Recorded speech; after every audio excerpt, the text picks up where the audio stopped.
আমাদের যাদের পিসি আছে তারা আমরা সবাই জানি কিভাবে পিসি রিফ্রেশ করতে হয়। সাধারণত এভাবে রিফ্রেশ করলে শুধুমাত্র আমাদের সি ড্রাইভটি রিফ্রেশ হয়, বাকি ড্রাইভগুলো আমাদের রিফ্রেশ হয় না। তো আজকে আমরা শিখব কিভাবে আমাদের বাকি ড্রাইভগুলো আমরা রিফ্রেশ করতে পারি। তো সেক্ষেত্রে ভিডিওটি শেষ পর্যন্ত দেখতে থাকুন। হ্যালো ফ্রেন্ড, আজকে আবার নতুন একটা টিউটোরিয়াল নিয়ে হাজির হলাম। আমি মিরাজ আর আপনারা দেখছেন টেকনিক্যাল ফ্রেন্ড ইউটিউব চ্যানেল। তো let's start.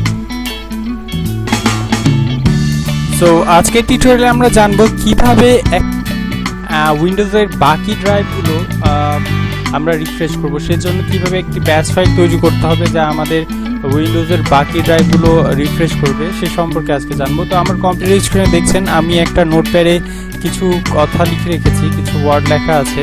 eco/cd3 C drive, D drive, E drive, এটা আপনার যতগুলো ড্রাইভ আছে সবগুলো ড্রাইভ এখানে লিখবেন।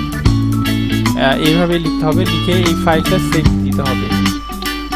সেভ অ্যাজে ক্লিক করব এবং সেভ অ্যাজে ক্লিক করার পর এখানে আপনি আপনার ফাইলের নাম লিখবেন, রিফ্রেশ বা টি3 যেটা আপনি লিখতে যাচ্ছেন। লেখার পর ডট দিয়ে এখানে একটা কথা লিখতে হবে, BAT, এটা অবশ্যই লিখতে হবে। এই ফরম্যাটে আমরা এটা সেভ করব। তো এটা আমরা সেভ করার জন্য আমরা কম্পিউটার ডেস্কটপে সেভ করব। তো কম্পিউটার ডেস্কটপ সিলেক্ট করে দিয়ে সেভে ক্লিক করব। সেভে ক্লিক করার পর এখানে দেখবেন রিফ্রেশ নামে একটা ফাইল সেভ হয়ে গেছে।